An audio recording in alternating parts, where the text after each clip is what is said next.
Hi, I'm Joey Sasso. Welcome to the Sarah O'Connell Show. Welcome to the Sarah O'Connell Show. Hey, yo, this is your boy, Joey Sasso. Right now, I need you to click that subscribe to the Sarah O'Connell Show. Joey Sasso, welcome to the Sarah O'Connell Show. How are you today? I'm doing fantastic. How are you? I'm really good, thank you. I'm so excited to have you on my show. Lots to talk about. First of all, I want to go back to when you were a kid. You always wanted to be an actor, is that correct? Always, since I was 3 years old, I always knew my main passion was film. I wanted to be a director before I wanted to be an actor, before I wanted to be anything. So I spent my entire childhood making films, dragging my cousins to do every single thing on the weekends and doing special makeup effects, everything. So film has always been my passion. And what were your favorite movies growing up? What are the ones that sort of inspired you to follow filmmaking? I'm a total horror geek nerd. Yeah. So John Carpenter, Wes Craven. John Carpenter's Halloween is my all-time favorite horror film of all time. Wes Craven's Scream, Serpent and the Rainbow, People Under the Stairs. I love People Under the Stairs. It's so good, and so many people don't know about that movie. So for me, I love the horror genre because it's the number one genre where you could do anything and say anything you want. Like Wes Craven has a quote where he said, the horror genre is the one genre you can say and do anything you want as long as someone gets killed every 10 minutes. It's very true. That's very true. And I love how, you can be infinitely creative in them and really dark and menacing and disturbing. And others are actually more like comedies, but then they lull you into a false sense of security and then just ramp up the scares even more. There's so many different subgenres out there. That's what makes it so fun, where drama is typically drama with maybe trauma and comedy. So you have dramedy, where with horror, there's so many. I just watched this movie today. It's a foreign film. I think it's from, might be Australia. It's called Revenge. Right. Oh my! If you just bloody crazy as shit movies, check out Revenge, because I was literally like, holy shit, this is crazy. This is nuts. I was browsing Netflix the other day and I came across this show that I'd never seen before. I'd heard about it when it was on in the UK, but I hadn't watched it. So I put the show on and I just thought, I'm going to watch one episode, see what it's like. Over the course of the next 2 days, I watched every episode without basically doing anything else. I know what that life is like. I've done the same thing many times. And so can you tell me how you first got involved with The Circle? How did you first hear about it? What was the audition process like? Yeah, totally. I was working at this bar that I'd worked at in LA for almost 7 or 8 years, and a friend of mine who I'd worked with was a casting director, and I came into work one day and he was there and he's like, "Hey dude, I'm casting this thing. You're perfect. You have to come in." And I was like, "What is it? Tell me what it's about." And he says, tells me it's called The Circle and it's based on the show in the UK and it's gonna be for Netflix. And he told me it was a reality show, and I was like, no, I don't do reality.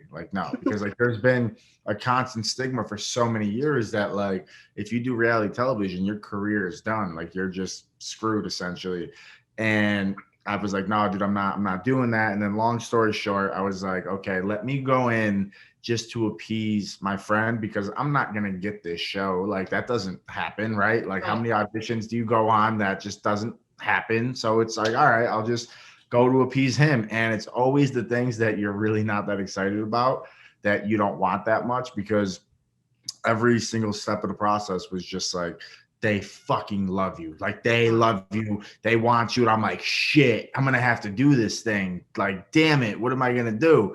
So I ended up just going through the whole process to where I was like, I had my film in post-production that's still getting ready to come out this year. And that's why I had been open to doing it. And I was like, okay, I spent 7 years trying to get my film made. I finally got it done.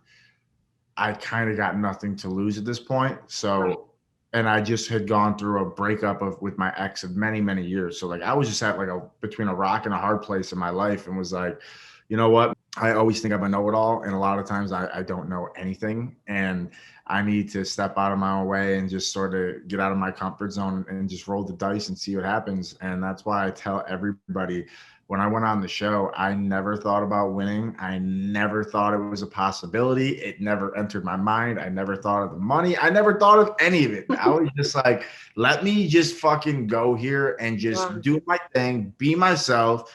And, you know, all I can do is just say whenever I get kicked out of this thing, that I stay true to myself and did everything that I came here to do. And then I just kept doing, you know, staying in the game. And at a certain point, I was like, if I make it, to me, winning was making it to the finals. Because I was like, I'm out. That means like actual winning the show, that's so out of your hands. Like there's so many things that have to go into that I was like, if I make it to the end, I did everything I set my mind to, and I'm just Gucci. Like I could just chill back and just be like, I'm good, homie. Like I'm good. I did my thing. And at a certain point, I just remember the feeling of like finding out I had made it to the end, because they don't tell you how, like, you know, how many people are going to be in the final. Like you don't know nothing. You're just going along for the ride. And once I found out, I remember that night we did our final ratings. I was like, dude, I'm so fucking good. Like I'm good. I'm good. I won. I'm good. Like this is it. Like this is all I wanted to do. Like let me just kick back. I don't care who wins this thing. Whoever wins it deserves it. God bless them. I did my thing. And then to find out I actually had won. Yeah. Oh my God. It was the most, I mean, life-changing moment of all time. It's so insane. I still really can't believe that everything happened the way that it did. It changed my life overnight completely. And I was so happy that you wanted to. You totally deserved it, and yeah, it's such an amazing story. And you were true to yourself the entire time, and I just thought it was great to watch. Thank you so much. I really appreciate that, Sarah. Thank you. And so watching it, I had a few questions. First of all, did you know that there would be additional people coming in? So you assumedly knew that people would get eliminated, but did you have any idea that there would be people replacing those that had also gone? No, and I still to this day think that's bullshit. I'm still that I don't like it. I don't think it's fair. I don't think, like, I think if you do it one or two times, like how they brought Miranda in and none of us saw that coming, like that's dope. I think that's awesome for the show. But then I think it was like around the time they brought in, like, I think it was like Sean and Bill. Like at that point, just in terms of like story and structure, right? Because I'm thinking from like the writing perspective. The audience is here. We know the cast of characters. We're on this journey. We want to be here with them. To get us 4, 5, 6 episodes in that we're in this world, we love it, to just completely stop the train and be like, no, wait, there's more people that now we got to go back to the beginning, get to know them. They're a part of the mix. I'm like, it just, for pacing purposes, I'm like, it just doesn't work. So I've seen so many people online who have said, you know, that doesn't make any sense. Why do they do that? I'm just the kid who got cast in the show, and I always keep it real and I don't bullshit. Like I love everyone in my cast. Everyone's amazing. I'm so happy they all got on.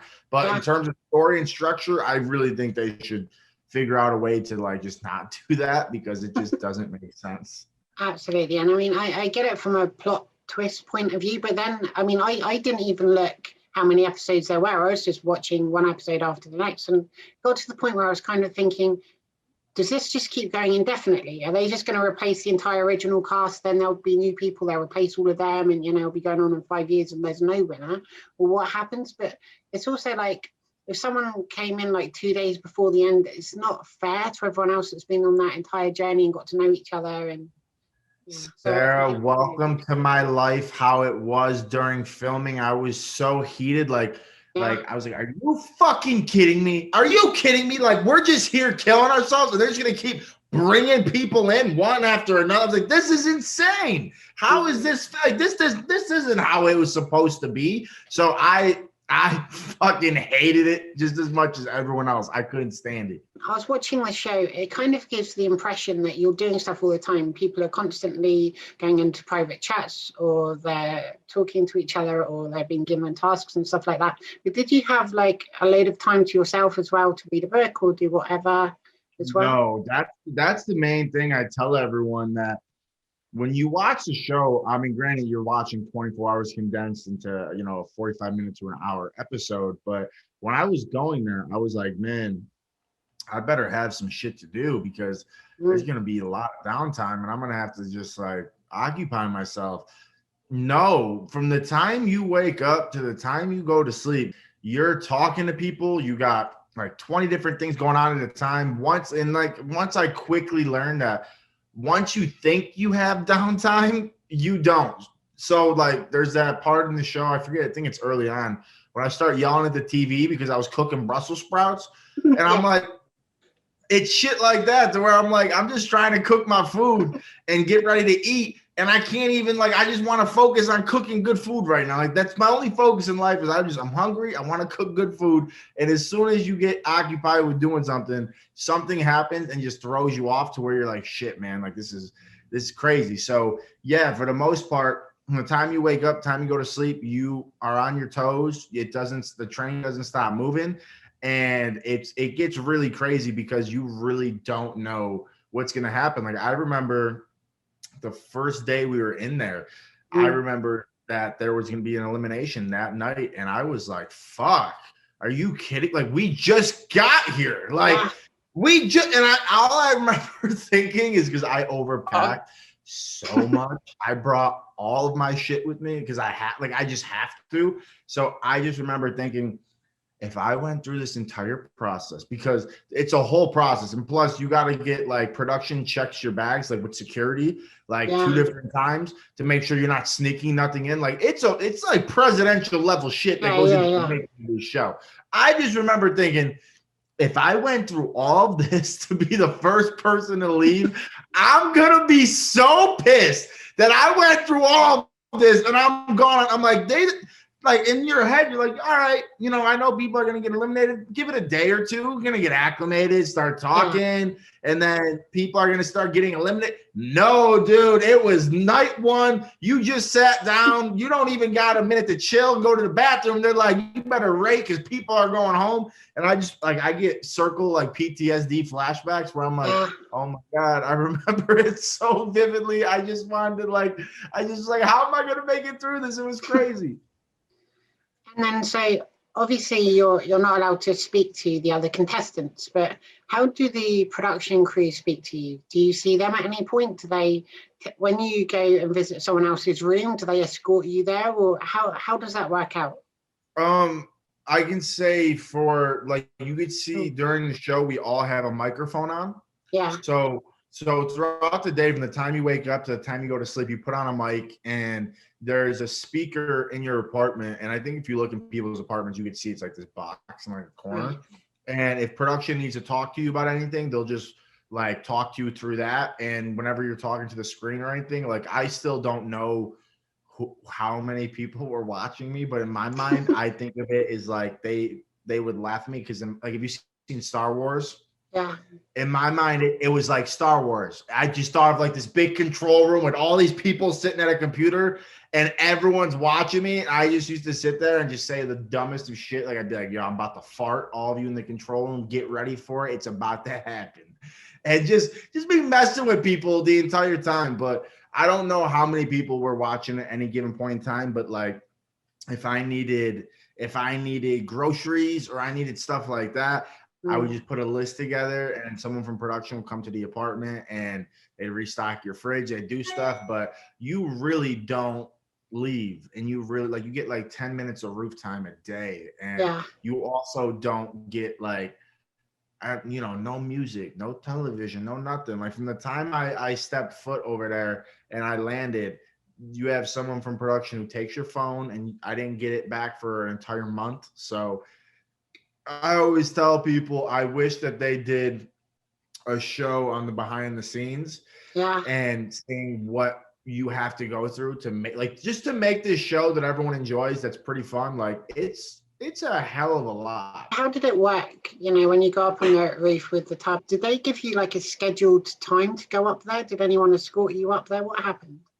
Yes. So what'll happen is like the day I went, at least it was just like I woke up and production was like, hey, do you want to go to the hot tub today? And I was like, fuck yeah, I want to go to the hot tub today. That sounds fantastic. Let's go to the hot tub. So what happens is someone from production comes to your apartment and then when you go to like a gun range, you got to have like the big earmuffs on. I haven't been to one, but I've seen them. Yeah. So you put on those like gun range type of like earmuffs. So when you're in the halls and stuff, you can't hear anything because you got these big old things on. And like there had been other times too where I had to be blindfolded for stuff. And Yeah, like they don't want you hearing nothing. They don't want you seeing nothing. Then like they bring you to the roof. So I would call it like, it's my yard time, which is like a prison joke. Like, Yeah, it's my yeah. yard time for the day. But that's how it worked for me. And I just remember like certain times I'd be upset because I'm a gym freak, right? So I work out every single day. So they'd be like, Joe, you want to go to the gym today? And I'm like, finally, thank God. Yes, I've been waiting to go work out. And then you go to work out, and then all of a sudden someone DMs you and wants to talk, and you're like, I I just don't want to talk to anyone, right? I just want to work out and sweat and do my thing. So I think there's like the moment when like Shuby ends up doing push-ups, you could just see me sitting there, my face against like the bench, and I'm just miserable because I'm just like, I just want to work out. That's all I want to do. I just want to work out, and I got to have this conversation right now with these idiots, and I don't want to talk to them. I just want to freaking work out and sweat. But that's part of the experience that you sign up for. So you just know, and like you're told, like this is how it's going to go. You're not going to know what to expect. And I'm someone who doesn't complain about anything, and I just go with the flow of things.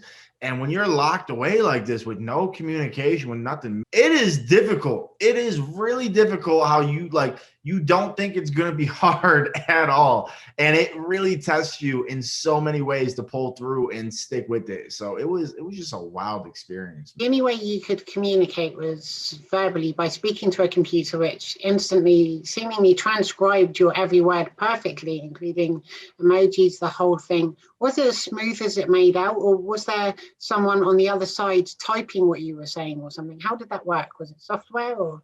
It was as smooth as it looked, but in terms of that, that's like the only aspect I can't talk about because of contracts and stuff. And I wish I could. I'll give you the dirt on every single thing, but I'm a loyal guy to my team. So that's still one thing today I can't go into. I'm very intrigued. Me too. Yeah. Me too. I was there. I'm still intrigued by it. Let me tell you, it's crazy. I'll find out one day that the walls are paper thin and you could all just hear each other. Oh God, that's another thing everyone asks me is how did people not hear me? Because I'm so like, you could tell us from talking to me now. I'm loud. I'm just a loud person. I don't mean to be.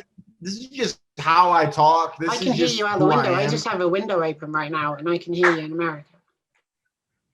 That's what I'm saying. I'm such a loud dude, and I don't mean to be. It's just how I was raised. The family I come from, we're Italian, we're loud, and everyone be like, "How did they not hear you?" And I'm like, "Dude, those walls were fucking thick, man. Like they were some thick walls. I didn't hear none of them. They didn't hear none of me." And you see clips of me, like I'm yelling, like I'm stomping, I'm being a loud dude. But even like, I remember when we were doing it. My apartment at least had a balcony. In the entire time of being there, I never once stepped 1 foot on that balcony, not even a little bit, because they were like, you, in case someone sees you, in case you see someone else. And then I think they had also said that there were UK paparazzi photographer people, because the UK had 2 seasons before or a season. So like they had found a new building. So trying to get glimpses of who the cast could be. And that's when I remember being like, what the hell is this? Like, this is an actual thing. Like I remember when I flew over there and production gave us a note to give to customs and security when we were getting in there. And there were like 2 like big old jack like security customs dudes, and they were like, next. And I go up and they're like, mate, you're gonna be on the circle, mate, you're gonna be on the circle. And I was like, holy shit, like these dudes know what the circle is. Like they look like some badass like 40-year-old dudes. I would not expect them to know this thing called the circle. So that was like the first moment of like, all right, this is like a real legit thing over here. So I got really excited at that point, and that's why I've been so pissed for like the last year, because you guys were the only ones who haven't had it, and I just been waiting. I'm like, how the freak did the UK not get it yet? Like, so the fact that you guys finally did get it, and seeing how many people have embraced it, it's been so amazing. It's been so amazing to get this wave all over again. And when I was watching the show, I mean, I didn't Google it or anything like that. I literally just started watching it, and I didn't want to Google anything, so I don't want to accidentally find out who won or anything like that. I had no idea it was filmed in the UK. You know, they kept doing all these shots of, you know, just flying around New York City and stuff like that, and all these different buildings. And I found out it was filmed in the UK. So was that exciting to you? Did you get any time when you landed to explore the UK a little bit, or afterwards at all? I gotta tell you, I love the UK. I love Manchester so much. I can't wait to come back. I think it's because I never it just wasn't really on my bucket list. Like, Yeah. I want to go to Australia, I want to go to Italy, and I just never had really thought of going to the UK. So I was just sort of like indifferent, like, hey, it's gonna be an adventure. Let's see.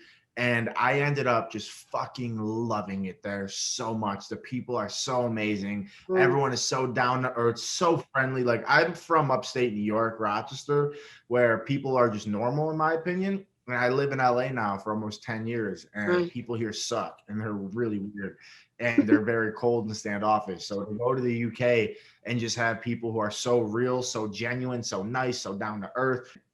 I just remember calling my family and being like, Ma, I gotta come back here. This is so great. And the food is so good. The food is so good. And I'm used to LA having such shitty food. So I was all about it. I got to do some exploring. All of us in the cast had a chaperone, and the chaperone had a tracking device on their phone. So, you know, if you were going somewhere, it would be like, Joey wants to go get pizza, and let's say we were at the pizza place, and it'd be like, stop, wait, don't go anywhere. Someone's in the vicinity. So you don't know who the hell's near you. And I don't have a phone. I don't have nothing. So there's not much we were able to do in terms of exploring, but I was actually going to go back there this year because season 2 was filmed already. It's going to be coming out this year. And I was going to go back, not to be on the show. Like, spoiler alert for everyone, I am not on season 2. I don't think anyone from my cast is. I have nothing to do with season 2, but I was gonna go back just to visit all my UK peeps because, I got family in the UK and I love it over there. So I was gonna jump on a plane, go kick it for like a solid 2 weeks, maybe 3 weeks, and then COVID happened, and just, oh man, it screwed up so many plans for so many things. But yeah, hopefully in the future, once everything stabilizes, I really can't wait to get back to the UK. I think you guys have, what's it called? Nanos, like the food place. Nando's. Oh my God, that place is the shit. Yeah. That place is so good. That place is so good. And the fish and chips are delicious. I was all about that life. So good. It was great. I've not been there in about a year myself because obviously no one can leave the house anymore. So, but I know. I'm in the same life right now. I'm in LA in lockdown right now. Like right now in the US, we're like the epicenter of COVID. Yeah. And I've just been, my manager and I, we live together. We've been locked down basically since all of this started for the most part. So I guess this is just the new normal. I've gone through every phase of just being absolutely miserable. Like, this is crazy. Like, how is this still happening? And just like, and at a certain point, you're just like, all right, this is life. What are you gonna like? I've just been trying to be more productive than ever, actually, and I've filmed more episodes of my show. So I'm just trying to make the most of the sort of crappy situation. It's all you can do, you know. That's all you can do. I mean, I've talked to so many people who are like, do you have any advice? Because you've done this before. It was a thing with being in the circle. And my thing is like, man, like, I always try to look for a more positive, you know what I mean, out of a situation. So I'm like, when we were doing the show, we didn't have phones, we didn't have music, we didn't have television, we didn't have Netflix, we didn't have YouTube, we didn't have Hulu, we didn't have none of this, we didn't have nothing. So we had to occupy ourselves with next to nothing, and being stuck at home, we have all of these things. We have, our phones right here ready to go at any point in time. So I always just tell people, like, just be thankful for how much we have at our disposal, that it's so close and nearby, Another thing I was curious about was, so when everyone got into their apartment, they were almost immediately suspicious of everybody else. Could somebody be a catfish, or are they telling you things that weren't necessarily true? Is that something that the production crew told you to expect, that somebody may not be exactly who they say they are?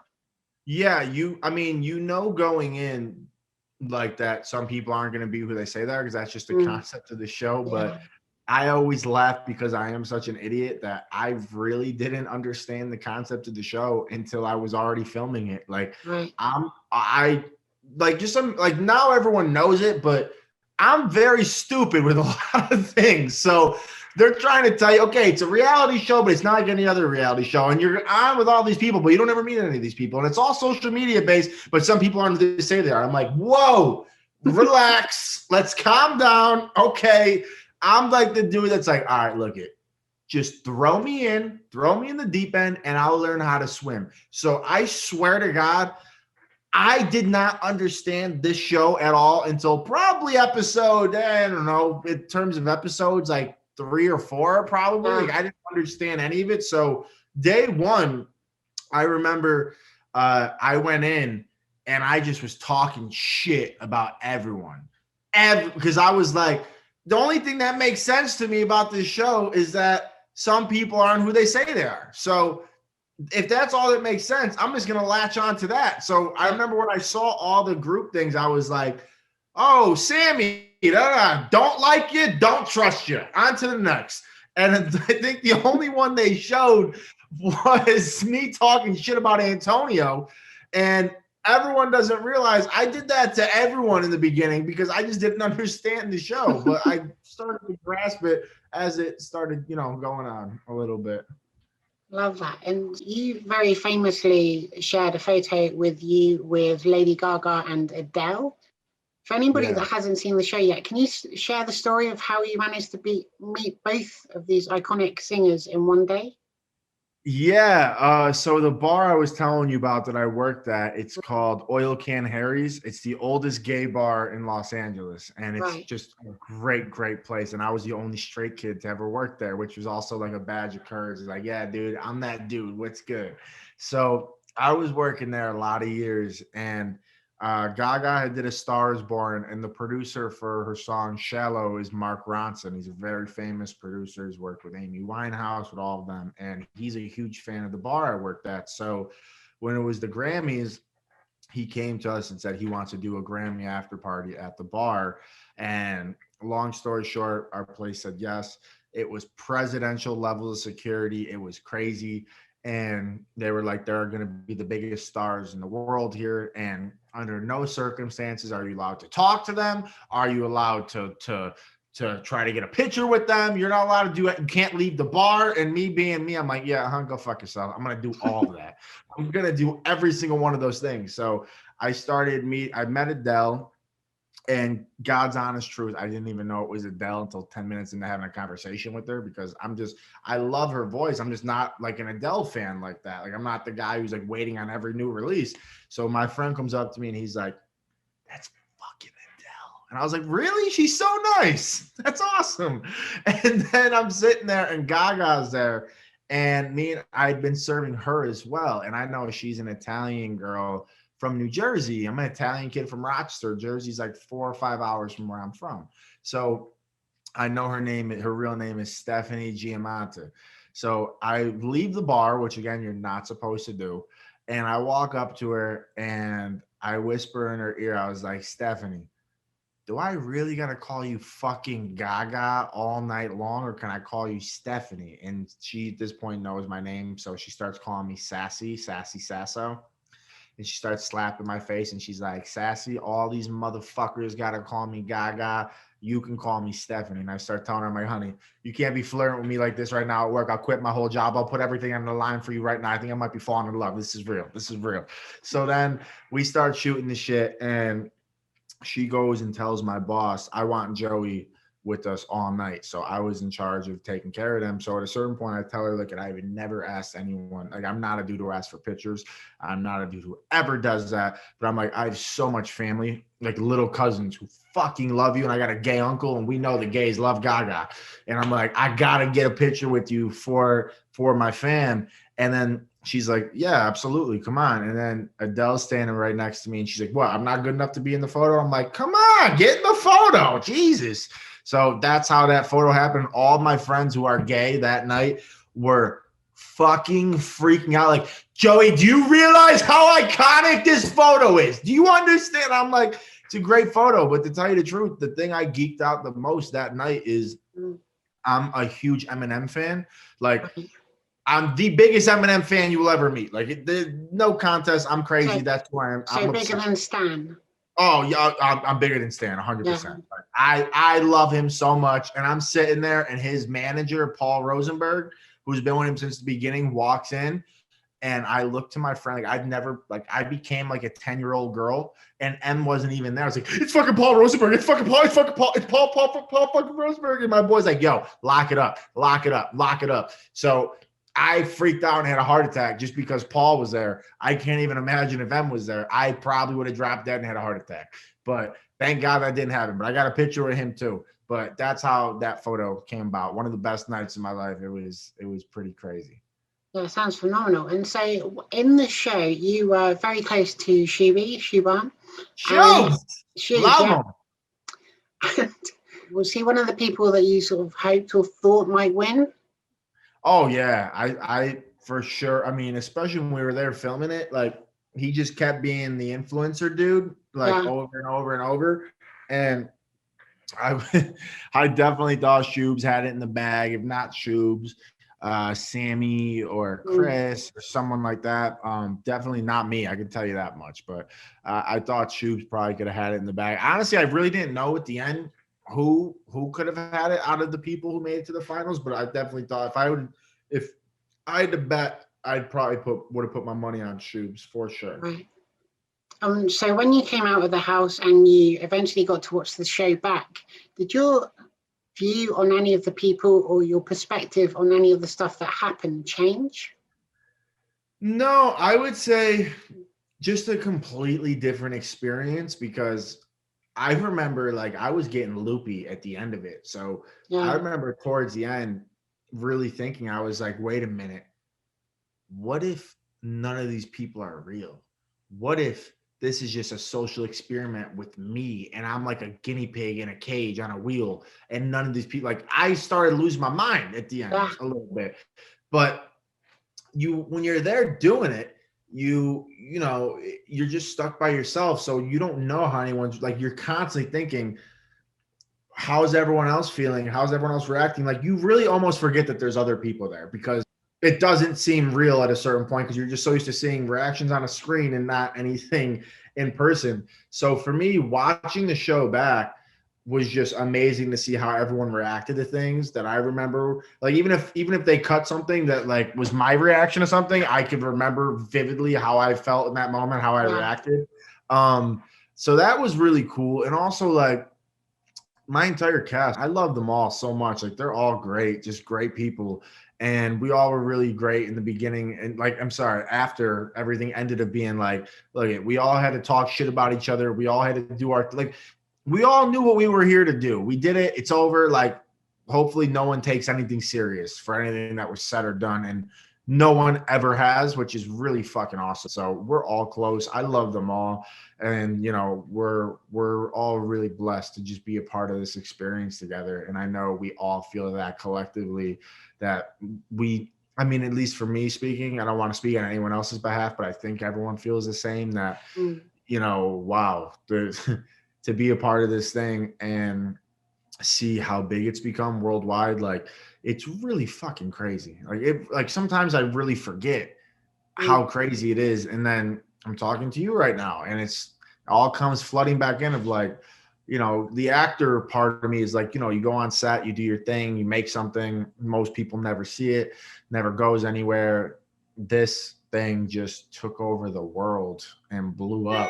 Like that's really nuts. Like that's really insane. And the great thing is too, with a lot of shows like this, especially ones on Netflix, if it goes for 10 seasons or 20 or whatever, most people discovering it are probably going to go to season 1 first. Yep, totally. So that's amazing. And so when it got down to the final 3, did you at that point start thinking maybe I could win this?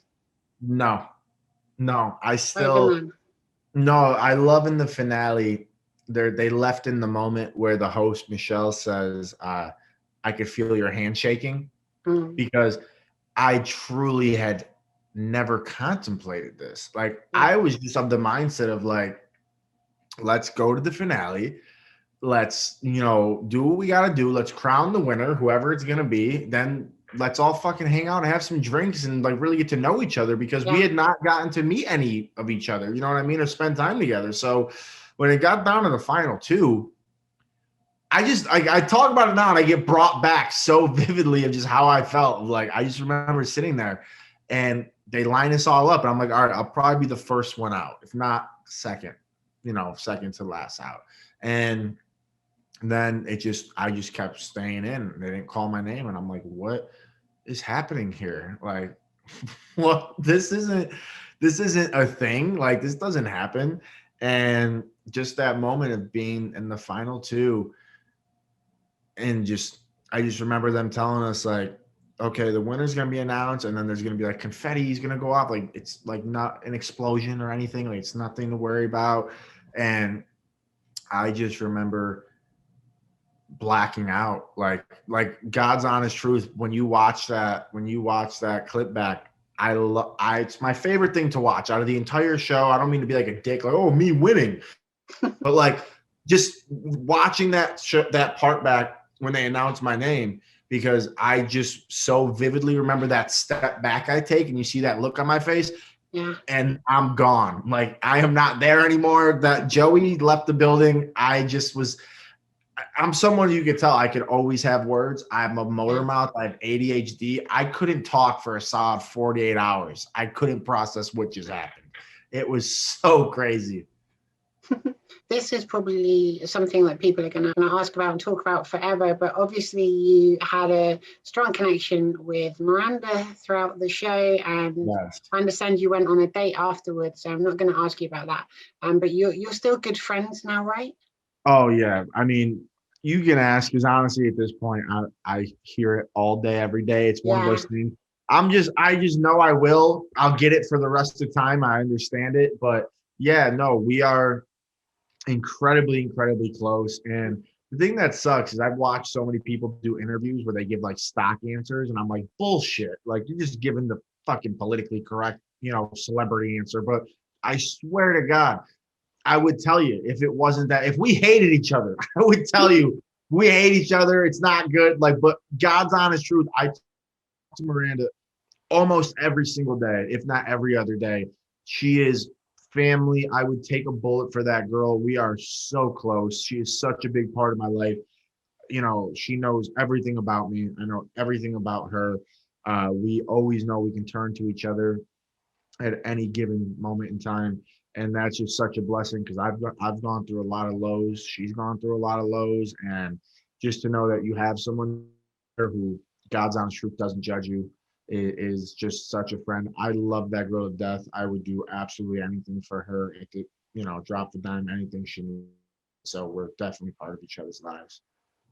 So when you went into the show, were you kind of open to the possibility of exploring getting into a relationship with someone, or did that kind of take you by surprise when it happened? A little bit of both, because production had asked me, like, oh, are you willing to find love? And I'm just like, yeah, okay, I'm willing to find love. Okay, like, that's gonna happen. You know what I mean? Like, come on. I'm not gonna go on this show and find love right now. Are you kidding me? But I was newly single at the time, still loved my ex-girlfriend, who we had been together for so many years. And, that was such a process of like growth and going through stuff. But I think I've always been of the mindset of like, hey, if it happens, it happens, but I'm not going to try to force it or anything. And just seeing how things went, like, I've had people ask me about it. Like, there was no part of me with Miranda that was like trying to do something for television or anything like that. I think you could tell. I think you can always tell when someone's full of shit or someone's real. And when you watch that moment of us in the apartment when she came to see me, like, that was so, like, you could just feel the chemistry. Like, it was just there. And especially like looking back, like we straight up made out like within like the first like little bit of getting to know each other. But I just remember thinking at the time, I was like, I am so crazy attracted to this girl. I think the vibe, like, you know what, like, this is when it's weird to be on a show. Like, I think the vibes are there, but then I'm like, fuck, there's a million other people watching this right now. So I don't know what they feel, but for me, I think the vibes are here right now. I don't know what she feels, and that's why I asked her permission to kiss her, because I was raised to be a gentleman, not to be a scumbag. I'm not just gonna try to make out the girl, but I was like, I don't know in my mind right now. I'm like, we're in a foreign country. You're off the show. In typical, I grew up on like the reality, like, you know, the real world, like shit like that. Like I've never been a big reality guy. So I'm like, when someone is off a show, like they leave that shit. They're gone. They go home. So I'm like, I might never see this girl again. This is fucking really depressing. Like, no. So I was like, I got to take a shot right now.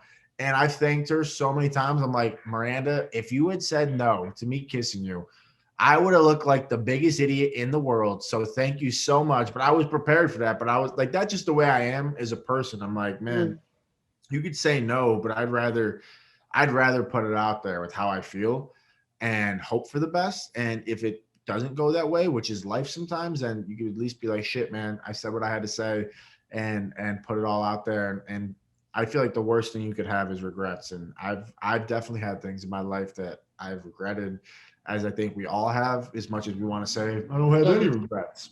But it's really a shitty feeling when you look back on something and wish that you can go back and do it differently. So with that situation, I feel really happy that it went the way that it did, and it led to such a beautiful, beautiful friendship in my life that I truly cherish. I love that girl to death. I'll do anything for her. I love that. And so the show was obviously filmed over a year ago now. How, apart from having to do like media appearances together and interviews and stuff like that, are you still in contact with some and all of them? Oh yeah, we have a group chat on Instagram that we'd been on since before the show had even come out, because we weren't allowed to follow each other or talk or anything like that.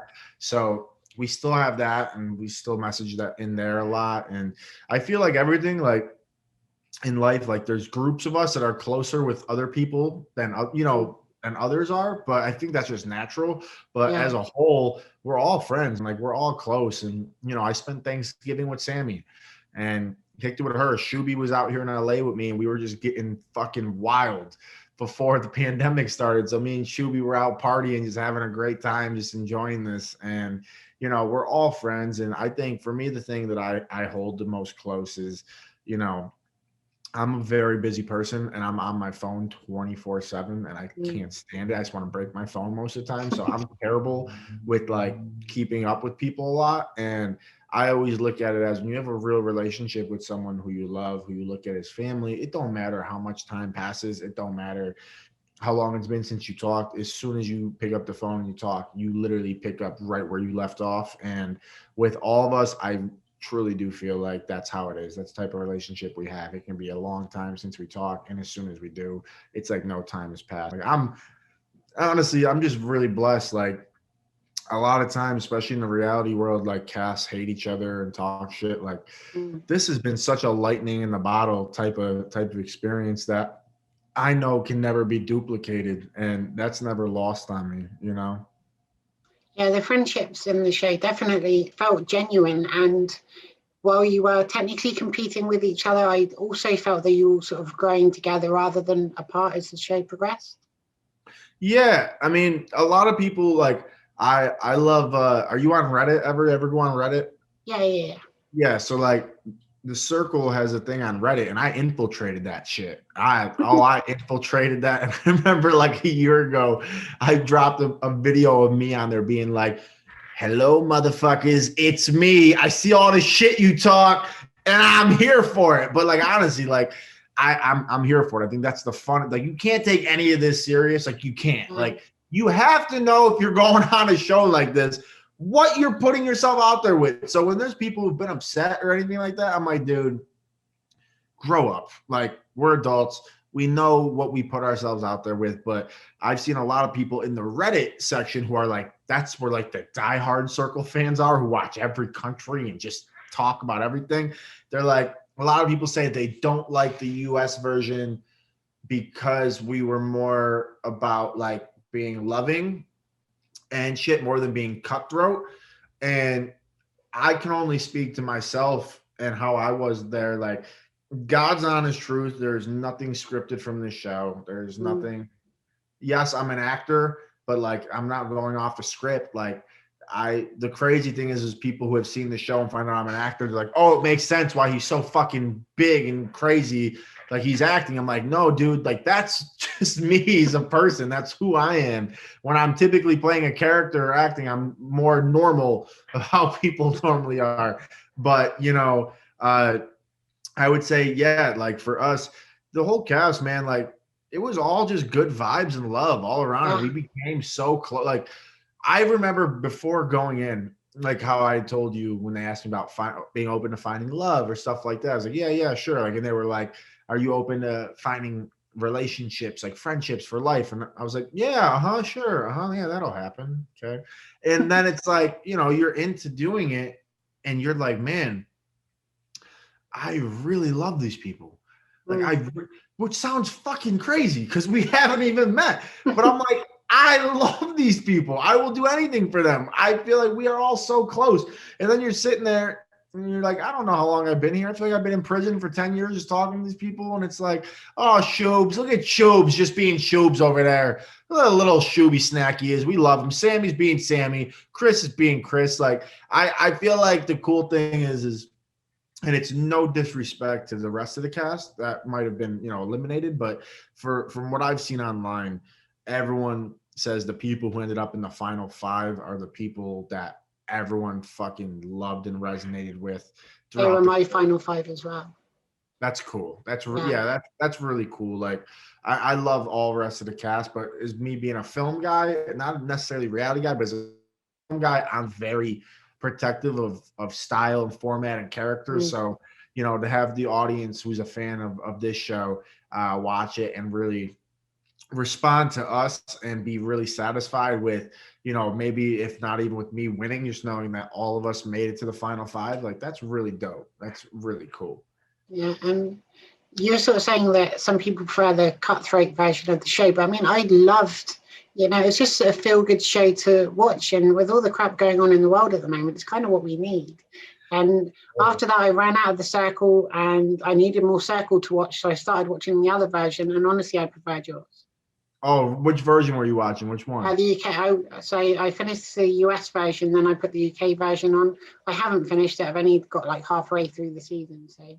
Oh, really? Yeah. I mean, there's some diehards who have watched every, like, because there's like a Brazil version and there's a bunch of different versions. But, I don't know. I could say for me, like, when I was there doing the show, and my hand to God, I thought it was going to be the biggest flop of all time. And I've said that openly before, and because I always have to be honest about it. Like, I'm not a reality TV guy. Film is my life. Always has been. Acting, filmmaking. I'm already stepping so out of my comfort zone. I'm thinking my career is fucking done for life. Like, I'm going to be on a reality show. I'm screwed. I'm done. And then I'm there doing it, and I'm like, this is going to be the biggest flop in Netflix history. Because when you think of reality shows, you think of people hooking up and getting drunk and fighting and arguing. And I'm like, sitting on like the roof time every day, like, we're just fucking talking all day. Like, that's all we're doing. Like, no one's going to watch this shit. We're going to get torn apart. And it wasn't until, like, how I said I didn't understand the concept of the show when I was there doing it. I didn't understand the show until I saw it like the entire world did, because I was like, wait, okay, this is why people like this. And I get it now after I lived it and did it. And I'm finally just understanding it of, no, we're not fighting and killing each other. We're just like good people hanging out, and it doesn't have to be drama and cutthroat like all these other shows are, and people really respond to it because it's not like that. And that's why I can be honest about it and say I was 1,000,000% wrong. I had no idea what I was talking about, and honestly, all of my fears that I felt with my career, with everything, I still think to this day are legitimate. Those are legitimate fears. I think this was the perfect show, the perfect concept. It was just everything that I could have never imagined. It was all that. And like, it was all those things, because this was such a unique beast that it can't be duplicated. It's really cool to be a part of it. And I just feel like when I sit and I think and I reflect on it, I'm like, man, like, just to have that lightning in a bottle thing that you see people talk about, and to be work for me, at least struggling so many years working and just really grinding really hard and going through a lot of different shit. Yeah. And to have that overnight experience of your life literally changing overnight, it happened. Like, for the rest of time, for the rest of my life, no matter Yeah. what my career is, I got to have that. I got to live that and soak in every single moment, soak in sitting there and seeing celebrities that I've idolized for years slide into my DMs and hit me up. I And I'm mean, like, thank you, by the way.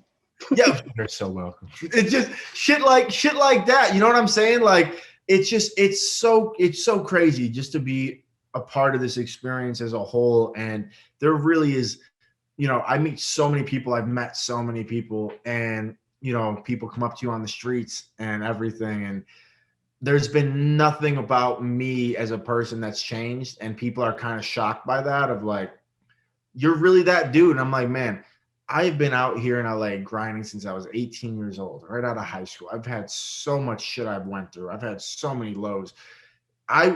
In the most respectful, honest way, I was ready for this. Like, I was ready for something to change in my career to where I could say, I've worked for this and I can handle this. And I feel very good about how I have navigated those waters. And just to finally, like, have that pinch yourself moment of like, this really is a thing that really has happened. Like, I still, all this time, it's still not lost on me. It's still so cool.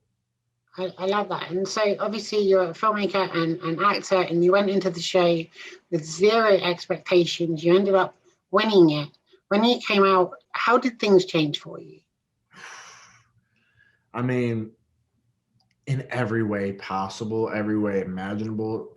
To sum it up, like, A-list stars sliding in your DMs, like being like, dude, I love you. You're fucking great.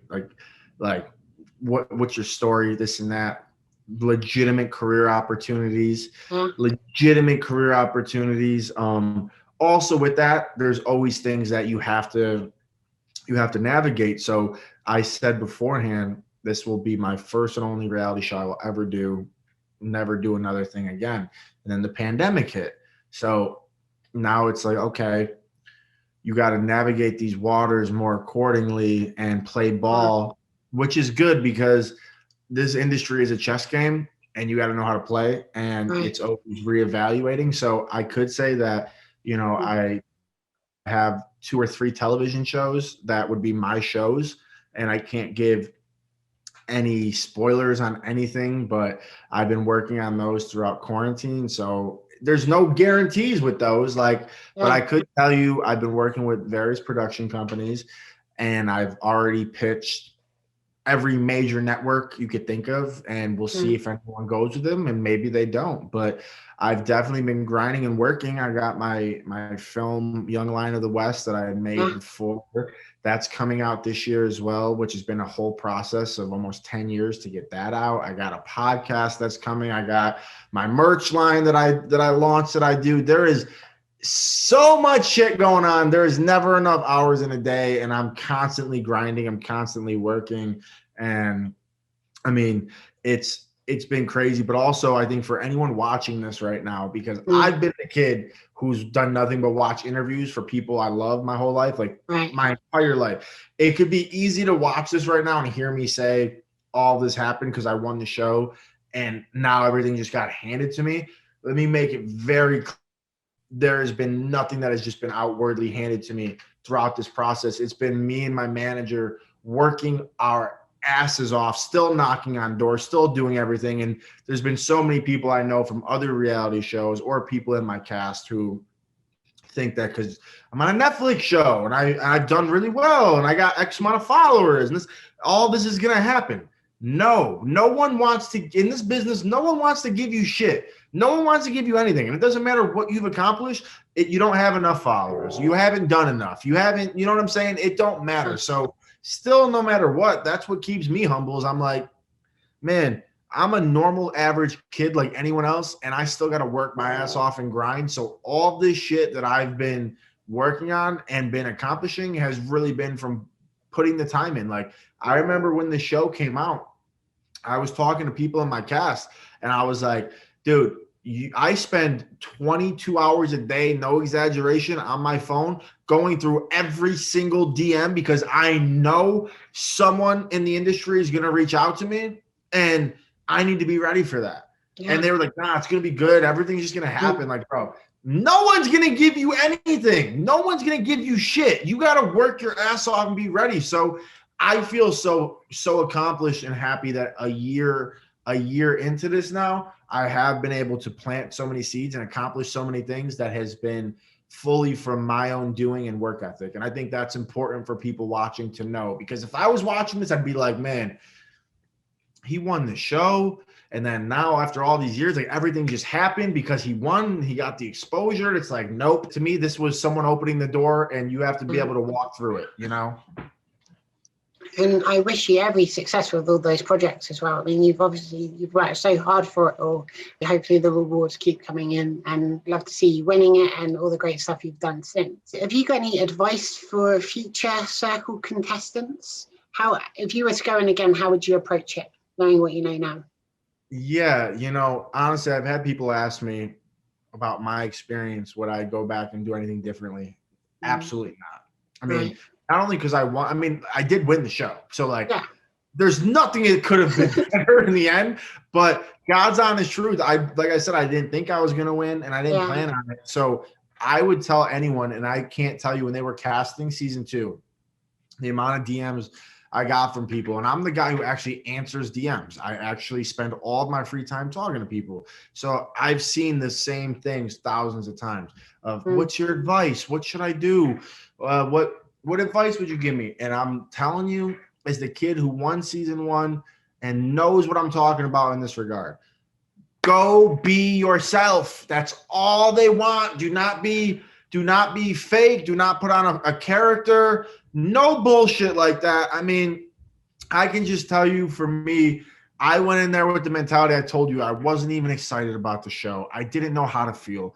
I didn't know what was going to happen. I was at such a weird point in my life, a crossroads.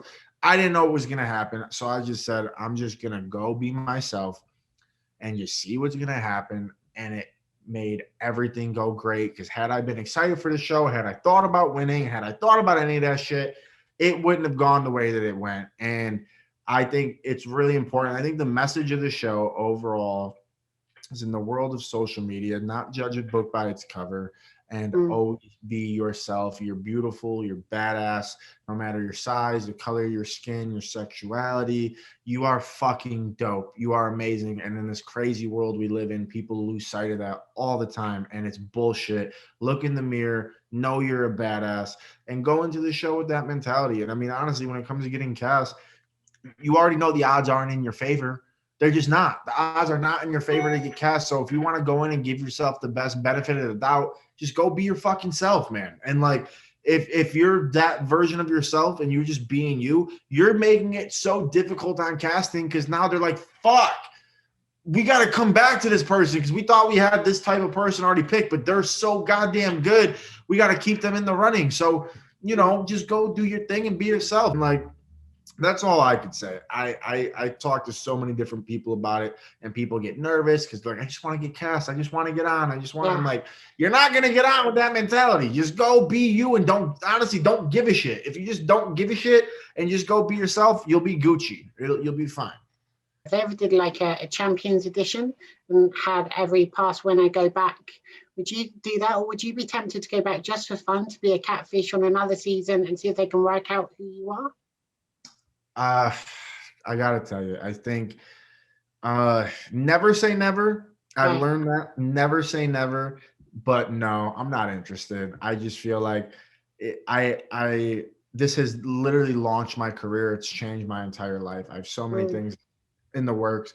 I will never shit on this. I will never not talk about it. I will never be that dude at all. But also, I don't want to be stuck to it for the rest of my life and my career. And I know I could go back to slinging drinks and you know, struggling. I know all of that, and I think I have to be okay with that, because I've put so much of my life and my years into grinding out here, and what I don't want to ever feel like is desperate, and like it's time to go back to the one thing that people know me from. So never say never. You never know what the future could bring. You never know what could change with your perspective over time. But as of right now, no, thank you. I'm good. I'm excited to watch it at home like everyone else and talk about it and to say I did it. It was great. It was awesome, but I'm good on that. That's fair enough. Although I would love to see you come back one day. I think it'd be a lot of fun. Oh, if I did go back, I've had people ask me, I would definitely be a catfish. Yeah. And I feel like that's the other thing. I feel like even if I did go back, I feel like they wouldn't they'd somehow sabotage me because they wouldn't let me win twice. Like I feel like that just wouldn't be a thing. So, but I feel like I would go back and I would be a fucking hot blonde girl and I would just flirt with every dude and just torture them and just laugh my ass off because I have such a stupid child sense of humor and just knowing that I'm making all of these guys fall for it and I'm 100% fake, I would have such a blast just torturing people doing that. So if I did go back, that's what I would do. And so you mentioned earlier you have a clothing line. Can you tell us what kind of stuff is to sell? Where can we find it? How did you get inspired to do that? Yeah, so you can see right here, family over everything, baby. Family over everything. All you got to do is you go to my Instagram, you click the link in my bio, it'll take you over to Fanjoy. Fanjoy works with all the top major influencers in the game with doing their merch. I always tell people I am not an influencer because I cannot stand influencers. I think they're the fucking worst people in the world, especially because I meet so many of them and they all just suck. But they work with influencers. I partner with them. My whole line, it's my whole brand, it stays true to what I'm about, which is family over everything. That's what it's all about. That's what I always represent. And for fans of the circle, I got Broy Joey merch over there as well, which a lot of people love, the hoodies and the t-shirts. And I got a new merch line coming, I think in March or April at this point. I got my movie coming this year. I got my podcast coming. Dude, if you are a Joey Sasso fan, just fucking strap yourself in because 2021 is about to be the best fucking year ever. I got so much shit coming for you guys, and God willing, I'll be back on your TV screens very, very soon. You co-hosted Heads or Tails in the past year. Are you still doing that? So Heads or Tails was a really dope show about financial literacy during the pandemic.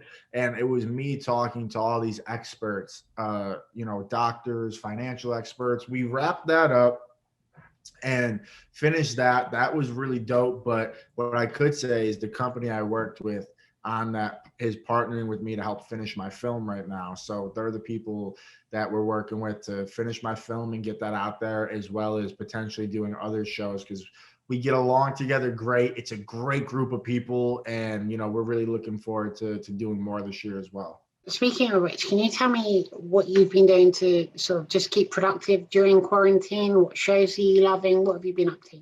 Yeah, so number one, no more alcohol. Cut that out because that was just not good. No more alcohol. Eating back healthy on my diet, I find keeps me really good. Back to my regimen of push-ups, sit-ups, dumbbells at home, working out at home. I need that in my life just to stay sane. That really helps me. So that helps. And as far as watching stuff, I've really embraced the subscription life with different stuff. I just subscribe to Discovery Plus. I gotta geek out. I am the biggest Ghost Adventures fan. When I said about reality TV, that's the only show I fucking love. Ghost Adventures. Like, you don't even understand. I'm so obsessed. Just last week, I had Zach Bagans, the lead guy of the Ghost Adventures crew, retweeted me, and I fucking damn near had a heart attack. I started screaming. I was like, Zach retweeted me. Holy shit, this is insane. So I've been watching Ghost Adventures. I've been watching a lot of shit on Netflix. Disney Plus, The Mandalorian. Holy shit. I'm a huge Star Wars junkie. So Mandalorian has just been dope, as well as watching all the Marvel stuff on there. Disney Plus, look, we know Netflix is the GOAT. We know that. Netflix is at the top. That's not going to change. But Disney Plus, Bravo, they are fucking killing it. They are great. Special shout out to Discovery Plus because that has been dope as well. And I'm like a huge like murder investigation show guy, like Detective Joe Kenda. Like, yo, Joe Kenda is that shit. He always the homicide hunter.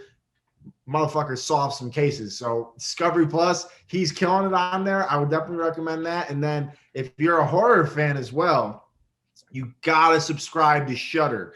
Shudder is a horror-based subscription company that is made by the fans for the fans. They made a Creepshow TV series. They get Creepshow. They got Creepshow season 2 coming. All these awesome documentaries, all obscure horror flicks from the 60s, the 70s, the 50s, shit that you're never gonna see on any like I love Netflix, but they are never gonna fucking put this shit on their stuff because people be like, what the fuck is this? They would never do it. So if you've never heard of Shudder, it's like $6 a month. It's so cheap. You gotta sign up for Shudder. It is so dope. Like even right now, my TV in the background, I hear the House of the Devil playing because that's what I was watching earlier today. So Shudder is that shit. Subscribe to that. You got to. You have to tell me too, Young Lion of the West, what is it about? When did you write it? How are you involved with it? Obviously, you star in it too. When are we going to get to see it? Tell me everything. So it's a coming of age cautionary tale that takes place in Rochester, New York, where I'm from, and it's about a young kid who's my character. His name's Nick Donato, who's a nightclub promoter who works for a guy who's a really shady business guy. And the plot is really loose in terms of its character piece. I never wanted it to be a very plot driven film, if that makes sense, meaning A leads to B, C leads, like it's not Saw, you know, it's not building to a big twist conclusion type of movie. It's a real character based film. And I had been working on it for almost 10 years. And I knew that it had to be the first movie that I made because it's so true to where I come from, a big part of my life with where I was at, things I had lived through, things I had gone through, things I had seen other people go through. And I just always knew what the filmmakers I loved, the Kevin Smiths, the Martin Scorsese's, you know, they start out with Clerks, Mean Streets, these really gritty, low budget films. I knew this had to be the first film I made. And, you know, so many years of just thinking it would never happen and just multiple versions of the script over and over and over again until my partner and I, Josh, who I wrote it with, who also directed the film with me, we put our lives on the line essentially and said, we're going to fucking go make this. I don't know how we're going to make it. We're going to do it. And the film was budgeted at $5 to $10 million and we raised $13,000 cash and made it with real working actors. All my friends who are working actors who are phenomenal came out and did this. And this was all before The Circle. This was all before anything. And it's actually funny, when we were making the club scenes to get extras, we needed extras. I would bullshit people and I would go around and tell them, I'm making a movie for Netflix. This is going to be on Netflix. So come be in a Netflix movie. And just to get people there because we had no money. And then I end up hitting it on Netflix and the movie could end up on Netflix. That's something we're exploring. I mean, it's fucking crazy. But the coolest thing about it is I bled for this movie. I put everything into it. It's the first of many things to come. I'm never the guy who's going to say it's the best thing ever made. Like, dude, it guaranteed does not look like we made this for $13,000. This looks like we had at least a couple million dollars to make this movie. We cut nothing from the script. Everything. Like me being a hard ass, like I'm the type of dude, if you tell me I can't do something, I'm going to fucking prove you wrong. I'm going to work my ass off to do it. So there was shit in the script where people were like, that's got to go. You're not going to build like a jail. Like you can't get a jail. You can't get a holding cell. It's not going to happen. Motherfucker, I got the biggest jail in upstate New York that's never had any production film in it ever for free, for $0. I pulled that shit off. So that's the type of shit to where I'm like, so proud that I made this thing and I did it. And it's been such a journey, especially with, you know, there was no ever mention of The Circle or anything like that. I was just been a struggling actor trying to make my movie. And now with The Circle, everything changing my life. It's obviously changed the game a little bit in a great way for opportunities for that. And I'm just at this point so ready to get it out into the world because I have so many other films and so many other characters I want to play and so many other things. So, you know, we're the pandemic situation really fucked us in a big way because the movie would have been out by now, especially. So now with getting readjusted to this new world and dealing with things. We're working on getting the film completely finished, and that's when we'll start conversations with distributors from, Netflix to YouTube to Amazon to wherever. And to me, it's not even a money thing. It's really not. It's about who believes in the film the most, who sees a future for it. But I'm not trying to be biased. I do think Netflix would be best for it, just because of the type of film that it is and the type of demographic it was made for. So I think 2021 is going to be really interesting. So the film is filmed, it's edited, is I guess in post-production or something, or is it done at this point? It's essentially done. The only things that need to be finalized is a few edits, few tweaks, and some color correction, shit like that. But we're almost there. Yeah. And so with the film as far ahead as it is, have you already written a script for the next film? Are you thinking ahead to stuff like that, or? Oh yeah, I could say that's never a problem. It's always a matter of what direction do I want to go in and what seems most realistic for where we're at. Because being short on material, that's not, my brain moves a million miles a minute, always has, all day long. All I think about is different characters, different stories, different things I've thought about for years, and trying to fill in the pieces to different puzzles. And I'm never worried about that. So I'm really excited. For me, it's just, I just want to get back on set. That's where I'm most comfortable. That's home for me. That's been the dream since I've been a kid, is like, man, to be a kid who grew up nowhere near Hollywood, near LA, didn't know a single person in the industry, just had a fucking dream, and just always knew what my purpose was. Since I was a baby. Like, it's never changed. I always knew what I was put on this earth to do. And to be crazy enough to follow that, to have family who support it, and to have it come true, I get really emotional about it, because it's your life, it's your dreams. And I think so many people lose sight of their dreams and lose sight of themselves. And you should never lose that child's wonderment that we all have as kids. Like, I'll say it till the day I die. I don't care if I'm fucking 80 years old and I've had a white hair. I will never grow up. I'm a fucking child at heart, and that's always going to be who I am, no matter what. I've spoken to a lot of filmmakers over the years, and it's so obvious and apparent to me that your love and passion for filmmaking shines through. And I know you're going to make it. I know you're going to be great, and I'm just excited to see what you work on next. Oh, thank you so much. I can't wait for you to see the movie. Like, that'll be dope. I'll come back on and we could talk about it. And the cool thing is, again, I'm not the sensitive dude. Like, you've talked with filmmakers and people, most time actors especially are fucking sensitive little creatures. If you don't just praise them and how great they are for everything they've done. No, I'm the guy that's like, watch my thing. You could look at me. I've had people look at me and tell me they hate it. And I'm like, dope, awesome. Why? Like, because that's, like, to me, I made a film. It's a very, like, that's what's going to be weird for people who know me from the circles. It's a very hard R. I play a really dark character. It's no way me. And for people who know me now and they see the film, when they're like looking at a sex scene I have that's like almost full frontal, and it's like, holy shit, Joey, like, Jesus.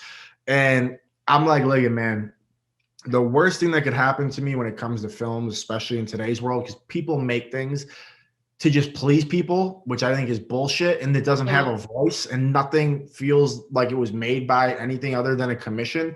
Like, I think the worst thing that could happen is people watch your thing and they're like, oh yeah, it was okay. It was a movie. Yeah. Like, it was a movie. It was good. Like, no, I want you to either fucking love it or fucking hate it with a passion. Like, you can hate it with a passion, and that's great, because some of my favorite reviews of all time and my favorite things are watching people who just passionately fucking hate something. So I've had all of it, and to me, I'm like, look it, man, I spent 10 years of my life on this thing. This thing was in my head since I was a kid in high school. I fucking made this thing happen. You know how many friends I got in this town who have a script or 20 scripts that never get made, that never do anything? Like, dude, I did it. I'm good. Like, I made my dream fucking come true. So you could love it, you could hate it. I don't give a shit. Let's talk about it, because I'm not going to be upset about it. I'm not going to be upset in the slightest. So I can't wait for this thing to come out, for people to see it, and just to talk shop with people. And like, I just like, dude, I can't wait to see the reviews online that just give me like 1 star, rip me apart. He's the worst fucking actor. He should stick to reality television and doing this and that. Like, I look forward to that day because I'm the dude who comments back going, I see you, have fun in your mom's basement. Like, I don't care. Like, it's all gravy. It's all Gucci. You know, the thing is too, movies are very much like music or food. You know, they resonate with different people for different reasons. And if someone says, this is my favorite movie in the world, it's not wrong. Their statement is correct because to them it is. Nothing you say will ever change that. So I'm 100% sure your movie will find its audience and people that love it. And, you know, as you're saying, that people like Kevin Smith, his first movie was in black and white, and a lot of people would have been like, what the hell is this? But obviously he's made a ton of movies since, and I'm sure that you will too. Yeah, I'm excited. It'll be great. I think first things first is getting this movie finished out there and getting it into the world, and from there seeing what happens. I got a good relationship with Netflix. I would love to keep working with them. You know, we have nothing but good experiences with each other, and we've had some conference calls about doing things together in the future. And I think that makes sense given that they launched me, and you know, we'll see what happens. And so here's a question that I ask every guest on my show. Can you tell me a fun fact about you, something we may not know? It can be a hobby, a party trick, something like that. I got to actually think about this because I always just put so much of myself out there. Let me think. Something you may not know about. Okay. I cry almost every time I listen to Don't Stop Believing or Faithfully by Journey. Almost every single time. I love Journey, grew up on Journey, and both of those songs hold such a big thing for me in my life and for people I've been with and experiences. So I would say 9 times out of 10, when I hear those 2 songs start playing, game over, waterworks. I can't, like, I'm done. My final question for you is, have you got any messages for people watching the Sarah O'Connell Show and your fans around the world? Look, to everyone watching the Sarah O'Connell Show, number one, you're already a fucking beautiful person because you ended up here at the best. You already know that. And if you want to keep up with your boy, Joey Sasso, follow me on Instagram at Joey Sasso or on Snapchat at Joey_Sasso, TikTok, Joey Sasso, Twitter at Joey_Sasso. Shoot me a DM. If I see it, I'll get back to you. I promise. But just don't be the person who messages me is going, hey, just testing out your theory to see if you really respond. Like, yes, dude, I fucking respond. Like, reach out, please reach out if you really need to reach out, not just to test a theory, because I see that all day long. But thanks for watching the Sarah O'Connell Show. You got a lot of class, and we both respect that about you. Good for you. Thank you very much. And it's been an honor to have you on my show today. And I can vouch for the fact that you do reply to DMs, proof of which is you're on my show. That's right. Exactly. And thank you to everybody watching at home. Be sure to share, subscribe, give this video a big thumbs up, and leave lots of lovely comments. I'll see you all again soon for another episode of the Sarah O'Connell Show. Bye. Hey, yo, this is your boy, Joey Sasso. Right now, I need you to click that subscribe to the Sarah O'Connell Show. If you don't do it, I'm going to hunt you down and I'm going to find you. Subscribe to the Sarah O'Connell Show today. Do it, or else I'm coming over for dinner. And you don't want me to come over because I'll be hella pissed. Oh, Sarah, you are so fucking awesome. I love you. And I know this is just the beginning. We got to kick it again. We got to talk. And I promise you, if I make it back over to the UK, hopefully, God willing, everything gets back to normal soon. We'll definitely kick it. We're going to eat some fish and chips.